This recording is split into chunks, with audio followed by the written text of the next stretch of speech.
And then the drill sergeant is just like, he can't say it, but he brings in his brother because his brother can say it. And the whole time he's just like, he's just cheering him on silently. Just say it. Ugh. Yeah. Terrible. Yeah, it's shocking that they got away with that. Arrested Development. Arrested Development's very like pro. It's ahead of its time in terms of trash comedy. Well, I don't know if it was ahead of its time, but it did it well, for a short period, and then just turned trash. So, how are you? Pretty good in these days. It's what we want to say. It's late March right now. I'm going to be time stamping these just because they're kind of like little time capsules to be unearthed a month from now by us and others, and like. So we can just get a sense of like how right or wrong we were. Yeah, well, I mean, we're in the epicenter of the COVID-19 outbreak still. The United States just overtook the free world in basically like confirmed cases. Yeah, and they've only tested 50% of the per capita population that we've tested in Canada. So that means that basically it's a fucking nightmare zone. Yeah. I read an article about a doctor at Queen's Hospital somewhere in New York. And he said that it's apocalyptic. And he said that they have a refrigerator truck with 270 bodies in it. Oh my goodness. I didn't like a fucking ice I saw that truck. headline. Yeah. So that's what's going on in the U.S. right now. And Donald's I can't even process what people think of their president. I don't. He's inept. I don't know. He's racist grandpa, and he's inept, but I don't know. He's just has, from my perspective, for whatever this is worth, because neither of us know the man. And we really don't know what's going on. We just get little glimpses from reporters and whatnot. But, it just seems he's trying to, my perspective is just that, he's fucking inept. And he's participating in what I was speaking about in a previous conversation, like that better free than secure ideology, which governs, I would say, the Republican Party. He's just trying to calm the markets at the same time. I think, like when he talks about we're going to be back at Easter, like I just hear him trying to speak to investors and to capital in an effort to slow the descent. But I don't think it's working. I think it's just panicking people more. But I think you talk to their advisors, they're just like, what the fuck? Let's just roll this baby. Let's just let it happen. Yeah, I mean, Donald also wanted to position troops at the border for no fucking apparent reason. So, was he afraid that we would go there, or that his people he's afraid that we're smuggling steel into the U.S. Oh, is that millions of pounds of steel? We're smuggling it in like crack. Yeah, man. Well, we need that so we can like overtake them industrially. Yeah, we smuggle it in order to avoid tariffs. Oh wow. Well, with no proof. No, that's never been done before, or has anyone ever been caught doing that? But I don't even know how you would. You can't like sail a barge. Like, what are you gonna do? You just load up the stupid. back of That's your like lorry. robbing. It's like robbing a bank and stealing fucking loonies. It's the dumbest thing I've ever heard in my life. Yeah, he's and again, I always look at this in ideological terms. Like, I don't think he's speaking to anyone other than the audience of Fox News. He has a very unique relationship with them because at the end of the day, the viewers of Fox News are his true base. This is one of the genius moves that racist grandpa made because the number of viewers of Fox News outnumber the number. What was the stat? Like it outnumbers the number of registered Republicans or the number of Republicans that vote or something like that. Like it's the largest block of conservative, I don't know, participants. And he realized that if he was going to really, I don't think he really thought about it, but like it just kind of incidentally happened. Like he galvanized that fucking gross force. And so I think his actions and his words and everything's directed towards them. Like, why else would he speak of Easter other than to placate Christians?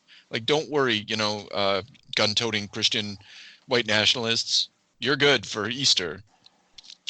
So I guess I see two things at play there. He's speaking to the Fox News base, and he's trying to ease the markets.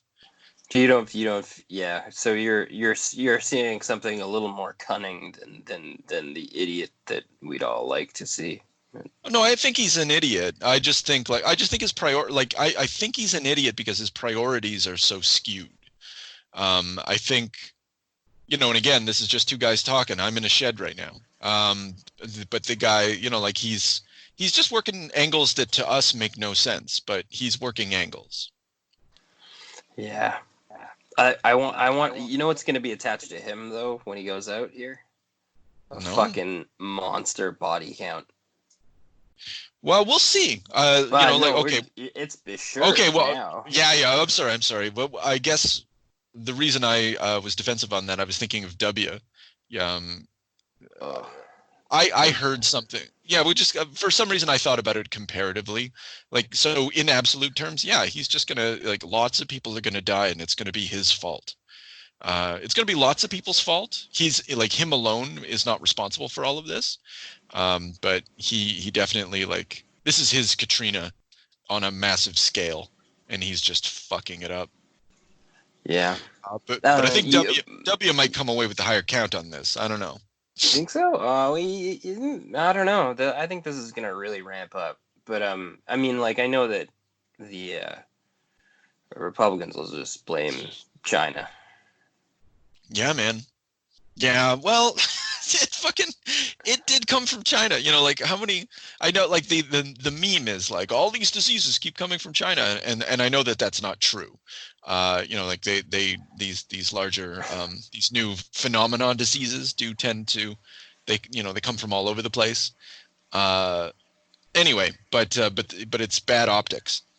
When you get SARS and this hot baby from these animal marketplaces in China, I can see how that would activate a lot of racist thoughts in people. Yeah. It's, well, I mean, that'll just be their go-to. Yeah. You gotta throw somebody under the bus. It won't be the Donald. Oh, man. I refuse to call him by his name. It's racist. Racist grandpa. Well, because his name is his power. He puts it on his buildings. It's like a magical emblem. This is the like thing Lord that everybody Voldemort. looks This at. is like a Voldemort thing. It's a Voldemort thing. Well, he should be named, but he should be named by his his proper name, his true name, which is racist grandpa. The thing that rests underneath that frail, pathetic, frightened, and ultimately deluded old man who I genuinely hope contracts the disease and passes away. I feel like it's a really dangerous thing for a group of ancient white nationalist investors to toy with this disease. Don't you? Yeah. No, it's basically this fucking thing was concocted by whatever. Hey, a lot of conspiracies out there about this baby too. Oh, I'm aware of all of them. Engineered by China. Bullshit. No. Yeah. Anyway, that's what they say. It depends on who they are. They will also tell you that it comes from an American lab. The Americans put it in China. That's right, the American military. For a brief period, they were the Winnipeg laboratory was a culprit. Oh. Yeah. There's been a lot of scuttlebutt on this one. a lot of the busy minds have been really busy about this bullshit. And then fuck, I don't know. So yeah, engineered. Go on. I don't remember what I was gonna say. Yeah. It doesn't really matter. We were talking about how old men shouldn't play fire. Oh yeah, that's right. Fire. Well, I mean, it's just really this is a sickness that's it literally statistically is only killing old men, like specifically old men. It's killing old women also. Like the danger age bracket is 60 plus, right? But they showed some numbers, like young people die of it, but it's like astronomically low percentage. Comparatively, and usually they have like health complications, but like 60 and up, it's like you fucking, like, if you're between 60 and 90, like you're on a one-way ticket to fucking death. They're not even resuscitating people in New York. Yeah, they might make an exception for El Presidente, but Oh yeah, they try and bring back the Donald. Yeah, if he gets it, he's dead. He's got all the markers of somebody who won't survive this. Yeah. What a fucking fiasco that would be. Well, I just don't understand. I just don't understand why this is something you want to risk for investors. Well, why would you take half measures to deal with something that basically is specifically like that God engineered to kill you? Yeah, I think it gets back to, I do think it has ideology plays a large part. Like, what does he say? Like, why aren't they taking these full measures? Why aren't they nationalizing factories and shit like that and just like doing everything that needs to be done? And he's just like, we're not a country that is in the habit of nationalizing industries, which is bullshit. Truman did it. You're not in the habit of it, but it can certainly be done. Well, he just did it. No, he didn't. He's issued it in an order. It's like there's shades of this one. Like, he didn't go as far as like making it a state enterprise.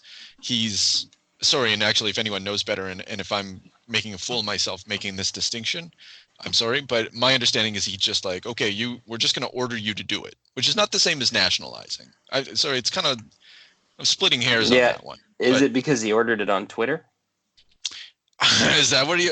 Okay, actually, so has it been officially ordered, or was it just something I believe he officially ordered GM plants to build respirators against their will.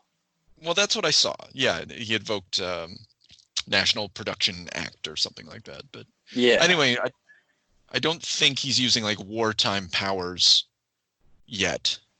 He's just kind of, again, it gets back to half measures. But anyway. Yeah, you don't want the hillbillies to feel like you're trying to take their freedom. No, man. There's a lot of guns. A lot of guns. Yeah, didn't they buy all the guns? We talked about that last week, didn't we? No, I don't. You don't know this? February was the largest increase in gun sales in like the last decade. Oh, I'm sorry.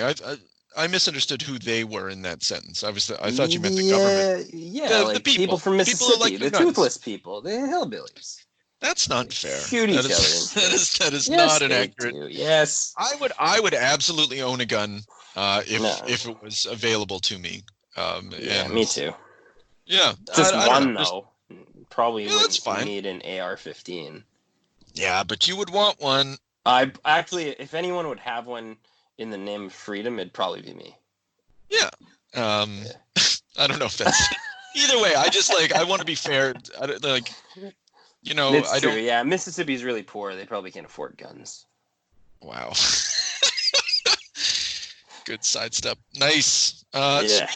Speaking of you can cut that out if you want. No. Speaking of what do we want to say? Nationalist myths, whatever. Let's talk some Superman. Okay. So all right. So I think it's a good idea if we start with not the main event, and we do the Superman for All Seasons #1 first. Okay, good. Spring 1998. I didn't look up the actual date, but it's sometime in 1998. It's a great year. Jeff Loeb, Tim Sale. Jeff Loeb writing, Tim Sale doing all the art except for the coloring, which is by Jarn Hansen. I don't know anything about him, but man, he can fucking color. Those are beautiful watercolors. Yeah. It's the whole tone of the book is like a life of its own. Mm-hmm.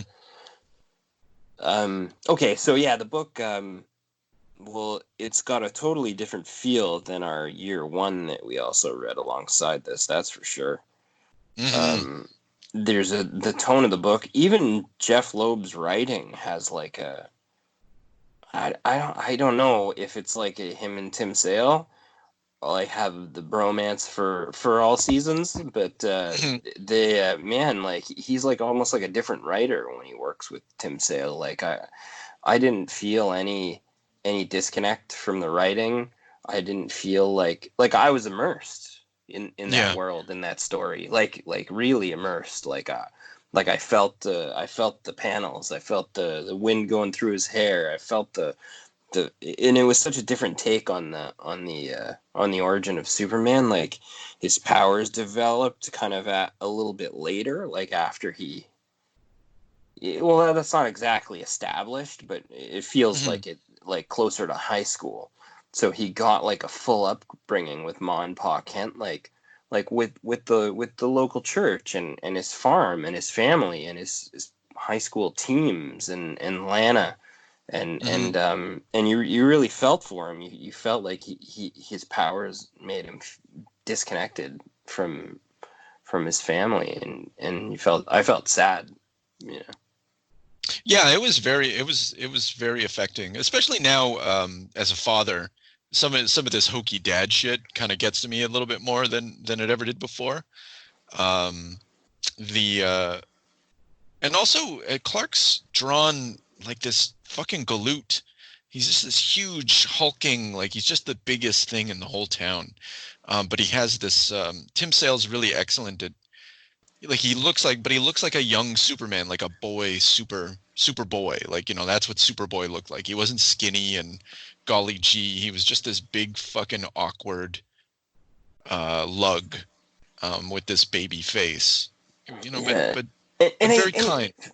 for me, like I like that. I like the way they did the aesthetic too. Like I like that he Mhm. looked different. He should be different. Like Yeah, his density and whatever, like some yeah, alien genetics, right? yeah, yeah. He shouldn't just be like a tall guy. Like he should, and I feel like I don't know, but I feel like Frank Quitely kind of I don't know did his own thing, but he kind of seemed like he took a nod from this. Well, even if he didn't, they obviously hit upon the same notion, which is that Yeah, like, the guy's going to be huge. He's going to be like this. He's going to be like Paul Bunyan. He's going to be this fucking mythical large man. And it kind of gets to the original aesthetic of Superman, which is, the circus strongman image. He kind of, it's not quite that because he's a little, I already said John Bunyan. Um, he's lumbering. Uh, like Whereas larger if than life. Like yeah, yeah, I don't want to say he doesn't look dexterous or anything. He's just big, fucking like a WWE guy, like a like big a fucking guy. big fucking farmer. Hmm. And yeah, and then the other little like tone things that I liked about the book were just like the pacing. I like that Clark overheard a lot of the things people said. I like that Hmm. he has I like that he has like kind of an internal dialogue, but you don't get to hear it. Like you know he's clever. You already know that. You already Hmm. know he can hear everybody, but he doesn't make a lot of like outward comments. Jeff Loeb doesn't actually overplay any internal dialogue. You get to kind of just sort of brood and move through his world with him, and I like that the decision to help people was kind of based on like a like a faith in God that he picked up from on Pa Kent, like a moral responsibility Hmm. that kind of runs deeper than the usual kind of generic version of this origin. Yeah, the the only thing, well, maybe two things that I would say differently about that. Like there is an internal dialogue, but and I'm not. You did mean this, of course. Like it's Pa Kent's internal dialogue, the whole story, but otherwise you have no idea what anybody's thinking. It's all the tableau is playing before you, and but it's also Pa Kent's story. He's the in some ways an omnipotent narrator. because he's his voice visits from moment to moment. And then I guess what was the other thing I was going to say? The notion of a Christian morality influencing this version of Superman. It's not. I wouldn't, because Pa Kent is a secularist. He explicitly says so. Like I don't go for that. I don't know, what does he say? A churching, like Martha. But he does have his own sort of philosophy of nature. When the tornado's coming in, like we get to reap the fields or sow the fields and reap the bounty. And then it says every now and then there had to be a price, which I thought was a little more apt than it ought to have been in these days.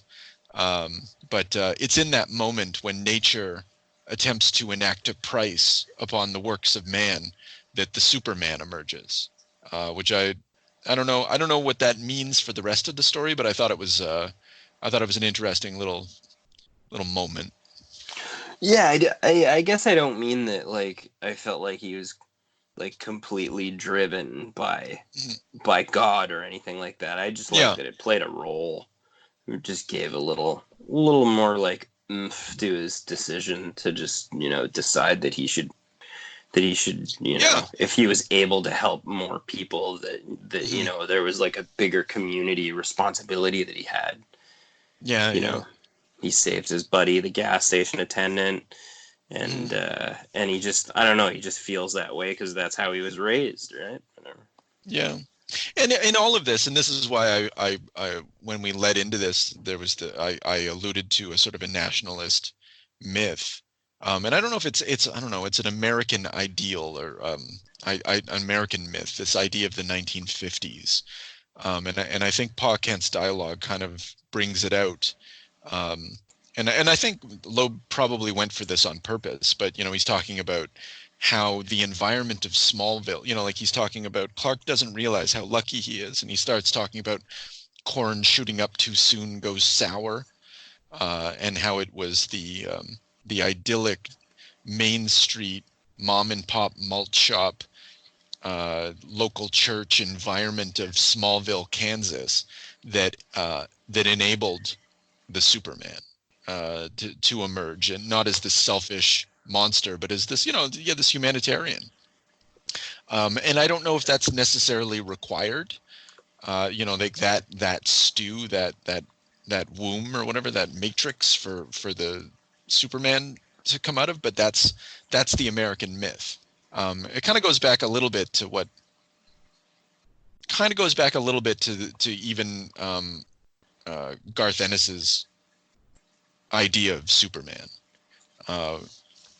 Just a little bit, there's this old timey way of thinking about him. Yeah, well, I like that. That's an American classic. That's one of the things that makes you. That's one of the things that still like is romantic about America, and that it can, and then I'm sure there's still like moments and stuff like that, and in real life, but it's just it's very pastoral. He's rooted in the land. He's rooted in basic conservative values, and he goes to the city as a reporter, an intrepid reporter, and one of the only to be faced with Lex Trump, the capitalist. Yeah, that's right. Asshole. Yeah. No, and that opposition, that comparison is really like that's not an accident. It's not, and it's interesting. Like that's kind of how the comics used to be. Like do you know anything about like the old Superman comics? Like we got to read some of those because they're not particularly. Yeah. They're like the original 1930s Superman comics. Like those are fucked up, and those are really fucked up. I think like my oldest dips into Superman were around Death of Superman era, a bit pre that, but I didn't really like venture prior to that because I wasn't really a big Superman fan. Well, a lot of the comics in the 70s or 80s and 70s were kind of pretty trash for them, like for a large part, even though Kurt Swan was knocking it out of the park, no doubt. But but those 30s comics are like, because back then he was kind of, he was a circus strongman. He would beat up landlords, and he would, like, there's this story. One of the stories that I think we should look at is when there's car accidents in the city, and so he goes on this crusading rampage to get everyone to drive safely. And he smashes through the wall of a radio station, and he commandeers it, and he threatens everybody in town. If you don't drive safe, you're gonna deal with Superman.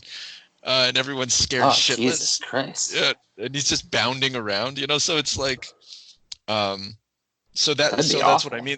Yeah, and like, there's no Lex Luthor to speak of. Like, all this myth, this is concocted later. Like, this comes out like 10, 20 years after the original Superman stories. I don't think you get necessarily this version of Superman.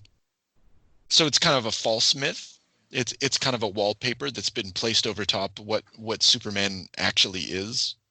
Well, this is this is almost like a reboot. This is like a year one of its own, right? No, not really, because it feels like a standalone. Well, it's a standalone, but it's just replaying. Well, one of the reasons I had wanted you to look, I didn't press you on it, but I was hoping you would look at the old, like, John Byrne Superman reboot, and it's pretty much this story. It's pretty much the exact same story. Like, it's the same story that you see in the movies. Like, Superman comes of age in Smallville. They even did the thing where he runs past a locomotive, like in that original, the original Superman movie. So like, it's the same story, but he just, like, it's got that Tim Sale, Jeff Loeb magic. It's like when Kurt Busiek takes something up, he just finds a new angle into it, to retell the same story.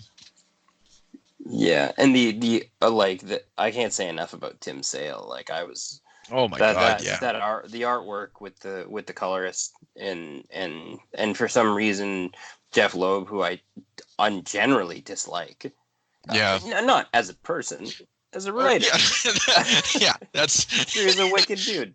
I'm glad you made that distinction. The man who brought us Commando. Yeah, I just don't care for his writing. I do care for Commando. He might have ramped up his game for Hollywood. Let off some steam, Bennett. I mean, but think about, like, Batman Hush. Like, that's a fucking mess. Yeah. His issues of X-Force. Like, he'll take a big dump from time to time. Like, I don't think he's trying to take a big dump, but he certainly does. I bought all of Batman Hush too, and I just did it because I just really liked that Jim Lee was back, and what a painful way to experience that. The only thing worse than Batman Hush, from treating myself to Jim Lee, was maybe that Brian Azzarello Superman story where Jim Lee did the whole thing. Oh fuck! What a train wreck! I thought that we should read that one too. Sometime in the future. I got it on deck. Maybe when your library has it on, in its collection. One day. I'm sure Hoopla's got it too. Yeah. I don't think they do. If they do, though, I mean, I don't want it. No, I want, for a book like that, because it's going to be long and it's going to be garbage, you're going to want to hold it in your hand. There's nothing. There's nothing worse than reading a shitty comic on like electronically. I don't know if you feel the same way, but it's true, because once you're at about the 30% mark and you're trying to do that weird little finger drag down to see how many pages you have left because you're in pain. Yeah. At least the book, you can physically see it every time you pick it up. Yeah, it's just a little more to go. Yeah. So anyway, things to do in the future. Tim Sale's, not to move off Jeff Loeb completely, because I'm sure we'll come back to it, but the Tim Sale art, like that opening scene of just the porch at the house, like the boots outside the door, and there's a pie in the window, and it's just this perfect pastoral moment, but all the details are there, but they're not cluttered. They're not in the way. Like, everything there is just evokes that country, like that small town country vibe. And yeah, go on. Yeah, no, I just was gonna say, this is gonna sound probably a bit stupid, but Mhm. my dad's watching Field of Dreams tonight, Oh my goodness, what a and treat! That's fantastic. Yeah. well, I'm just thinking the feeling you got from Uh-huh. reading this book was similar. If that, maybe No. that's dumb, maybe it doesn't, but like the way that, I don't know, just the way the scenery was done, Hmm. the way the values are portrayed, the way the house was Yeah. portrayed, the great American dream it's very similar in the way that it was plated for us here, and in that Superman story. Yeah. I don't know. Well, once actually no, I'm gonna draw a strong parallel that'll or note a little thing that's gonna help you build that parallel. Um, what what a lot of Superman stories have, like the John Byrne version and the Frank Miller version that we're gonna get to, Superman plays football, but there's no football to be seen in this story. In Clark Kent's bedroom, as a matter of fact, the only poster, well, there's a sexy girl calendar, but his poster, it's of a baseball. It's a baseball poster. Someone swinging a bat or whatever. And I think that distinction, like baseball and football, are two different ways of seeing the world almost. I don't know if that is fair at all to say, and I'm not even quite sure what I mean by it, but um, yeah, they're just different sports, and they evoke something different. Like Field of Dreams. Yeah, I agree with that. No, baseball's like I don't know. There's just something about it that's a bit more old timey, like a bit more classical. Um, Between steroids and the Houston Astros, that's kind of like having a hard time Yeah, getting those sold right now. But yeah, those days are all gone. Those days are all gone. But but I mean, there was a there was a time and place where I know what you mean. I'm sure there's people that like football that feel that same way, but it's a more of a violent sport. It doesn't evoke the same like sort of like American classic imagery, maybe. yeah, Is what I'm. somewhere along the line, here's what I'm thinking. Once upon a time, baseball was the American religion. And then I don't know when it happened, but football became the American religion. And that dividing moment is, like the Superman of this story exists in a mythology or a history or whatever prior to that dividing line, prior to when football became the religion, and then John Byrne's stories and definitely Frank Miller's story are are the football religion Superman stories. Um, I like this distinction. I'm going to play with it a lot more. Yeah, yeah, I like that. I'm gonna say it was after the strike. That would have been the '90s, early '90s, I think. But Oh, I feel it. Well, I don't know. I think I it was guess a big we're good, breaking point for a losing audience. right? But I don't who know. We're going to knows? get into it. I'm going to get a bunch of books. Get into it. uh, yeah. So, anything else about this story jump to you? No, no, that's a good segue to move into the polar opposite way to do a year one story. Amo, you magnificent bastard, I read your book! Yeah. That's another thing. These books having, well, that's the only thing these books have in common. They Oh have no great no no! coloring. Whoa, whoa. You pump the brakes on also great pencils. Yeah, actually, yeah. No, I got to give it to Romita on this one. Although he can't draw a goddamn child to save his life. He did. He Yeah, it's kind of a shoulder shruggy teen. He pushed it into teens more than they're not. They No, I didn't meant feel when he like. draws the baby. When he draws the baby, it just looks like a caricature. Anyway, he just can't draw babies. It looks like a 40-year-old baby. Yeah. Let me open. I got these.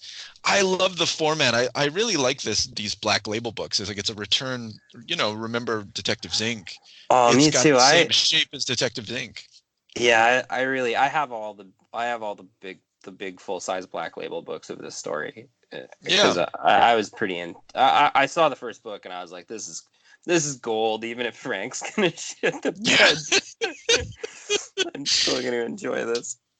Yeah, Romita, I love his like even the opening pages, his depictions of Krypton burning and falling apart.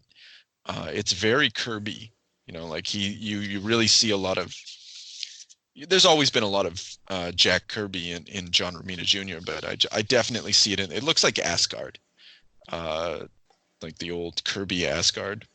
And I did like that. I like that the baby Clark was older, and had like a broken memory of his parents and his home planet kind of dying. That's dark. But that's Frank, right? Hard boiled. I remember your planet dying. You were old enough for that. Oh God, yeah. I'm looking at a picture of young Clark like starting to fly, and he's just got this oversized head, and like, yeah, he just can't draw kids, man. It really sucks at it. Everything else looks great. You know what? This has nothing to do with the story, but I noticed Greg Capullo owes a lot to John Romita Jr. Far more than I realized. If you look at when they're playing baseball, or they're playing catch, Pa Kent and Clark, it really looks like Greg Capullo. Oh, I didn't pick that up, but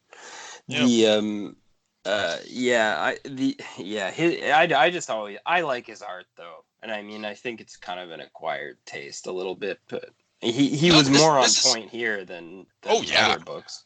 Yeah, no, he was he was very good in all of this, except he just can't draw children. I think that's fine though. Yeah, a lot of artists can't. I mean, I really liked his Lana Lang. They had a great like his teen relationship with Lana Lang. I enjoyed more in Frank Miller's depiction of the origin of Superman than I did in the Tim Sale one, because Lana was hot. Yeah, well, and she's like, yeah, in the Jeff Loeb one, Tim Sale in Superman for All Seasons, like she's just there's always talk of like she was raised right, so she's chaste and they're holding hands and like the kiss, even when when she kisses Superman, like he doesn't close his eyes, like it's just like something, just another weird thing happening. Because he's a giant bungler in that story. Yeah, and in this, like Superman, and this is kind of gets to what we were saying about Frank Quitely and Grant Morrison Superman. Like the Superman's cool, like he likes to have fun. He's looking for adventure, but he's not an asshole. At least in these early stories, and he doesn't encourage violence. He talks about like use jokes to overcome your enemy. He defends the weirdos, defends this little crew of misfits or whatever. He uses his kind of powers to. He even when he gets confronted with violence tries to use his, like he avoids using his powers to try and scale back confrontation and stuff. It's a sort of a true telling, in its own way, kind of. Yeah, well, because Pa gets all pissed off if you show off. There's that, he's like, don't show off. And, I'm not better than this is Clark. I'm not better than anybody. I know that. I'm just better at doing stuff. And that's an interesting distinction. And I think if we're actually looking for a Christian core to Superman, I think it's actually in that statement, because, I'm not better than anybody. Well, that implies that he has some sort of like, even though he's super, even though he's all powerful and better and objectively better than others in many respects, there's this notion that he's not worthy, that he's perhaps sinful. There's that core that I hear in that, and that's what this notion of sin and unworthiness is what tempers him, and keeps him from becoming a villain or a monster. Yeah, and you got the younger dad, Pa Kent, too, in this version of the story. He's a stiff, He's a stiff motherfucker. Yeah, because you got the old kind of Papa Kent in the Tim Sale Jeff Loeb version, where he's like kind of a little cute old man, you know. Yeah. I like me a kind of a younger, you know, disciplinary. Pa Kent. I don't know why. Yeah. I'm a Kevin Costner, Pa Kent kind of guy. Yeah, I like that. Me too. Yeah. What did you actually? We never talked about this because we could just talk about Superman generally. Hey, there's a Field of Dreams cross reference again. Oh, there we go. We just can't escape it. All right, next, if we do a movie episode, Commando and Field of Dreams, that's going to be a big stark contrast. Yeah, that's going to be awesome. Both dads, anyway. You know, both dads. Yeah. So the Superman. How do you feel about the new Superman movies? Newish, you know, like that whole Zack Snyder thing. I like Henry Cavill. Uh-huh. I think he looks like Superman. Mm. And actually, that goes a long way. Yeah, he's a good Superman. It depends on when you were born. I think your attitude on that. You know, Christopher Reeves was the only Superman. Christopher Reeves is a beautiful Superman, but a true classic. Yeah, I got nothing bad to say about that. That's a 5-star movie with fucking Gene Hackman and shit.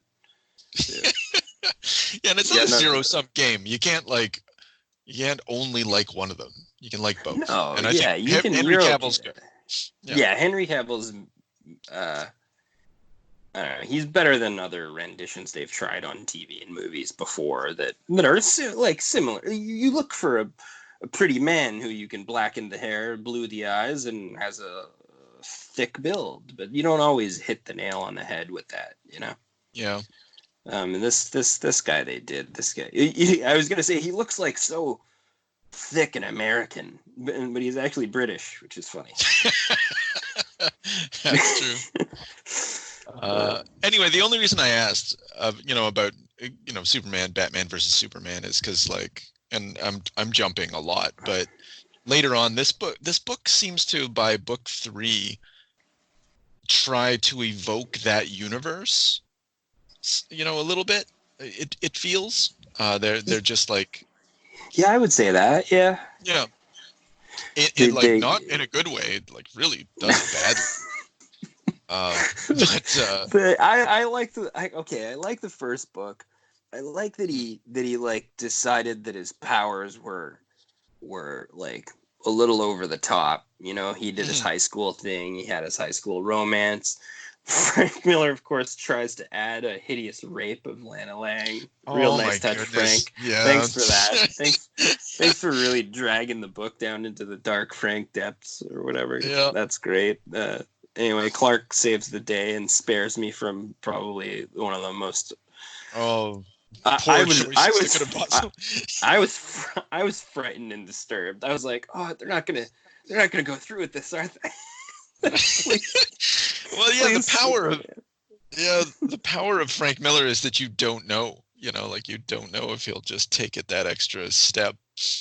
But yeah, he could have saved Lana after a long gang rape. You don't know. Oh my goodness, that's a different story. My. Yeah. No, I'm instead glad we just, didn't do just that. Yeah, he just roughs them up over a 2-page spread, and Frank still basically fridged Lana here, though. Let's face it. Well, he kind of does. No, she's still around, and No, I don't think he did, because it's not the thing that motivates. Like the fridging is a woman is murdered and in order to inspire the actions of the protagonist.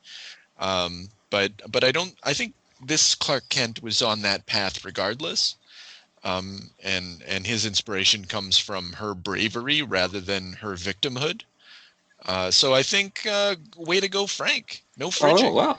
Okay, we appreciate it then. Yeah. And then what did you think about joining the military? I I always like a good American. You know, if you're going to tell a good American story, why not romanticize the military while you're at it? It's kind of the American way. Well, it's definitely the Frank way. Yeah, I can't say I really cared for it. Like, you don't like that, eh? Okay, yeah, no, the only reason. That's fair. The only reason, not the only reason, but I mean, like a reason other than like, well, exactly. Like, I don't want oh God, because he's got such a mythical resonance, you know, like he's all American. And so if you tack in that he became a fucking, you know, black ops soldier on his, like, in his youth, and, you know, the only reason he didn't continue is because he wouldn't murder anyone. Like, it just, like, support your troops, fine, but don't, you know, I don't know. They don't come off well, admittedly. They come off like a bunch of goons and shitheads. Yeah, it's true, and Superman kind of bypasses them very quickly. Yeah. On the other hand, though, like, I don't know what it did. What did it do for the Superman story? Did it? Well, it gave me a real weird vibe from that drill sergeant guy. Okay, go on. Like, you didn't get like that drill sergeant guy was creepy. He had supernatural powers. The one who knows about the mermaids? Yeah. I don't know if he had supernatural powers, but he too was an adventurer. I feel like it was inferred that he could see the mermaids. Oh, well, he saw them, or at the very least, he knew they were there. You know, there's more things under heaven and earth. Yeah, I guess that's one reading. I didn't get that. I just got the impression that he had seen some shit out on the seas. You know, like, he went out to seas. Maybe made out with a mermaid once. Yeah, that's true. Yeah, that's what I got out of that. Oh, well. Yeah. Other than he ends up being like another sort of father figure, you know, so Pa Kent. Yeah, Pa Kent is like, you know, do good in the world, don't show off, and this guy's like, hone those talents, learn those skills, and don't go setting the world on fire. It's already on fire. It's your job to put the fires out. You got that, boy? And so, like, you know, what I guess, answering my own question, what this experience gives Superman is that attitude there. But it's unfortunate that his mission comes from the military, you know, like it unlike in Superman Year One, where it's like this basic humanitarian concern, it comes from an interventionist, almost imperialist attitude. You know, the world's a mess, go clean it up. You're the only one. Yeah, I don't know. Maybe they're two sides of the same coin, though. I don't know. Yeah. Anyway. What did you think about the 9/11 terrorists? That's just fucking vintage Frank. Like, that's, you know. No, this is what he does nowadays. Like, John Romita Jr. should be fucking ashamed of himself for even drawing this. Like, just an antagonizer. Yeah. What a fucking prick. Like, okay, fine, they're pirates or whatever. They're supposed to be like Somali pirates or something like that. But, you know, he makes a real point of like of iconographically associating them with like militant Islam. And I don't know, maybe they are militant Islam, but like they're really, I don't know, man, they're just pirates. He makes them look like just fucking, what do we want to say? Like inhuman villains. I guess maybe that's what it ultimately comes down to. It's not unusual for a DC comic to villainize the Middle East in any respect. So this is pretty on brand for DC Comics. But yeah, this is a Team 7 moment. Yeah. Anyway, did not like it, but oh well. Yeah, that's what you get. Kind of semi-humanize the guy at the end that Clark sort of saved and arrested. Yeah, that's not enough, man. That's, it's like maybe by itself I would have been like, well, this is unfortunate, but it's part of a pattern. It's part of a really gross pattern on the part of Frank Miller. So So they're just another incident moment. Hey, Anyway. we don't have a Frank watch yet. What's the point, man? We know what he's all about. Everybody We've all knows. seen RoboCop 2. And because he also is, he's also extremely, because he doesn't get labeled under the hack category. Like, Chuck Watch is all about unearthing the ideological and narrative habits of the hack. Frank's not a hack. Say what you want. He's not at his powers anymore, but he's one of the greats, so he doesn't get under Chuck Watch. He doesn't get a watch. Yeah, that's fair. Okay. And this story takes an immediate shit turn at this point. After he exits the military? After a long drawn out meaningful relationship with Lana Lang, a really cool moment where he looked straight through the fields and saw her on her house. It was cute. Right. It was like that movie with John Cusack. Anyway. Okay. And really nice work there. Then he immediately joins the army and falls in love with a fucking mermaid who he can't speak to. Okay. So the reason... And just starts mucking barn with a mermaid down in the fucking depths. So that's... what's her name? Or whatever. It's fucking... Wait, doesn't matter. No, Lori Lemaris. Now, this is a weird choice on the part of Frank because getting to, where did the mythology of Superman come from? It came from, the 50s and 60s. And one of the preeminent writers of that time was one Otto Binder. And Otto Binder invented, the Bottle City of Kandor, the Legion of Superheroes, Brainiac, and if I'm not mistaken, Lori Lemaris. So Superman's mermaid girlfriend, companion, a co-adventurer, it comes from that era of Superman. And it's a weird thing to pull out of the past in a story that is otherwise kind of avoided all of that Otto Binder-esque stuff. It's a weird thing to have taken out of the closet and brought back up to the surface. Yeah, it was a real weird choice.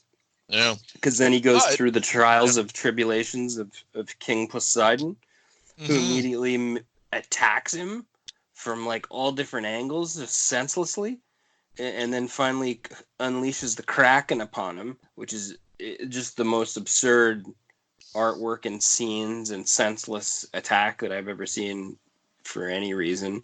And then you didn't fucking fist bump when you saw that 2-page spread of the Kraken.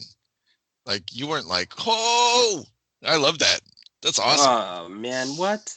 And then so Superman wins because he's Superman, and then it's all it's then revealed that Poseidon planned on having rapey incest with his weird purple daughter.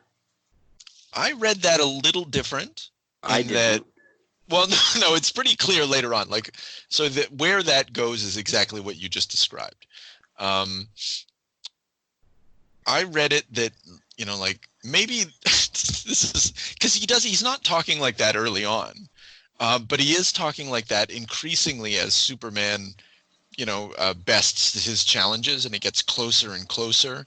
And I think that's just Poseidon radicalizing further and further, and eventually, maybe revealing his true colors, or maybe going somewhere that he never would have went to otherwise had it not been for the provocation of Superman. I think Superman led him to that. That's unfortunate. That's right. I'm gonna blame the victim on this. Either way, not good. Very weird choice. On the part of Poseidon. Yeah, Superman ruined his incest rape marriage. Yeah, to his own. Well, I mean, actually, it's not cool. That's another Frank. Well, the fact that it's cool that he did actually, because that means that's not going to happen now. And Superman is saved. Clark. Well, no, Poseidon's probably going to take it out on one of his other daughters. Oh, yeah, that might be true. That's some fan fiction for the internet. I bet maybe if you go looking, if you can think of it, the internet has written fan fiction about it. So unfortunately, there's a universe in which, the less we say, the better. Yeah, you don't want to find that on Pornhub with like those mermaid tales. Poseidon is angry. That'd be so weird. Like, especially if it was based off this storyline, like no one would understand it. It would just be the most bizarre, like, yeah. Anyway. Damn you, Superman. Fair man. And you can have a Superman dude story about your luck. Anyway, we'll move that. Yeah, so anyway, he becomes king. He becomes king of Atlantis. Yeah, which is also ridiculous. Doesn't make any sense. Yeah, and he abandoned, like, in this story is really good at, like, what Clark does is he goes around making women fall in love with him throughout this story, and then, like, just moving on. We don't hear from her again, like Mermaid Lady. No, I read this as Clark just goes around laying pipe. I think so too. This is and then at the end he just like he doesn't, except for Lois Lane. I don't think that happens in this story. No, Lois is like a stiff conquest. She is an independent working professional who outclasses him in the workplace and has her complete own agenda that doesn't really involve him, which is maybe where his obsession comes from. Which is a really creepy way to stage the Clark and Lois relationship, but impressive work again from Frank. I think that's the standard Lois and Clark relationship. I don't know. She's not an easy conquest, like that. Well, like she calls him Smallville, like, and John Byrne did a lot with this, where she's just like really shitty to him, really ball busting Clark Kent, and like really down on Clark Kent, but still working with him, still professional, but like obviously. The old movie, the Christopher Reeve movie was like that.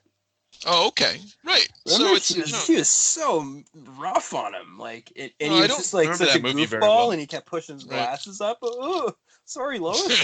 She's like, "What are you doing, Smallville, you donkey?"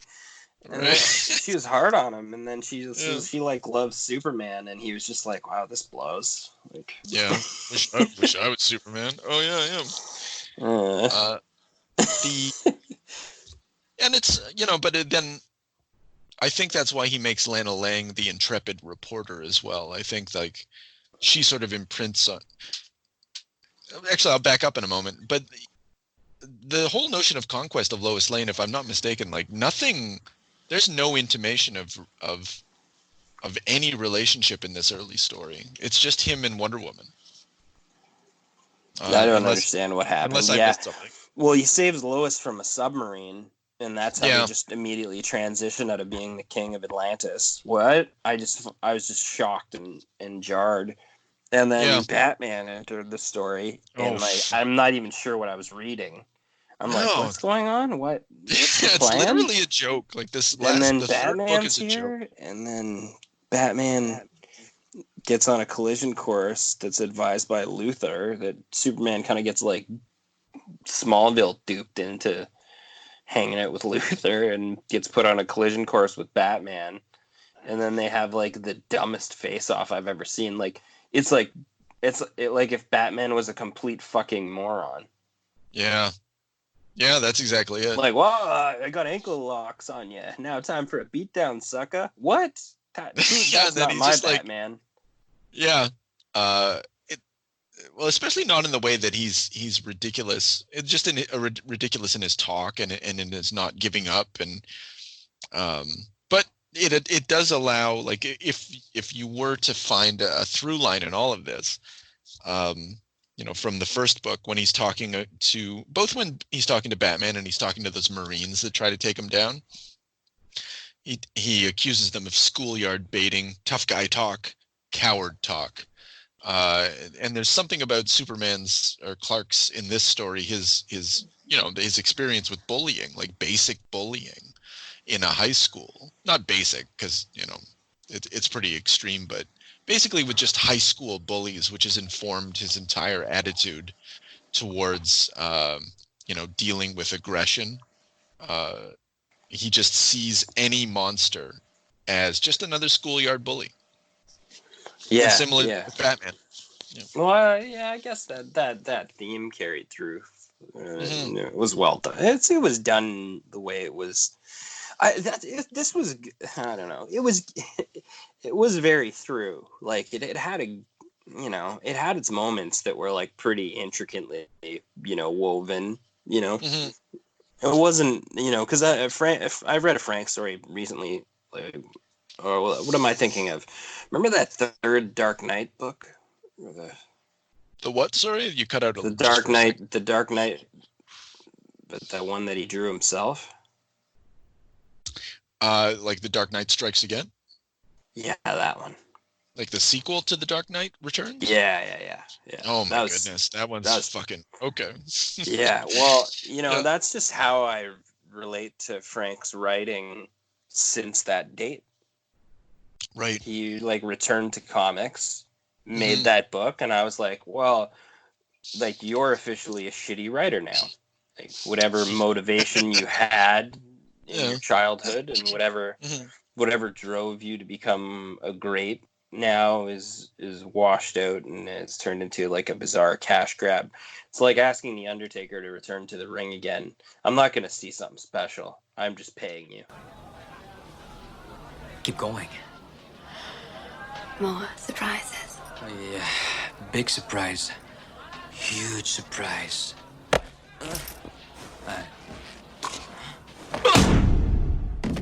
Next week, we're gonna listen and we're gonna read. We're reading Star Wars, Dark Empire, by Rick. I don't know how to Veitch, and I think the artist's name is Cam Kennedy. I don't think it's Vichy. We're really gonna have to look that one up. I think it's Veitch. Another classic X-tinction mispronunciation.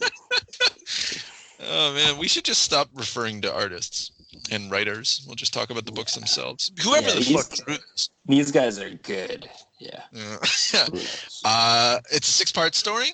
It's let's say it's a sequel to Return of the Jedi, so it's topical.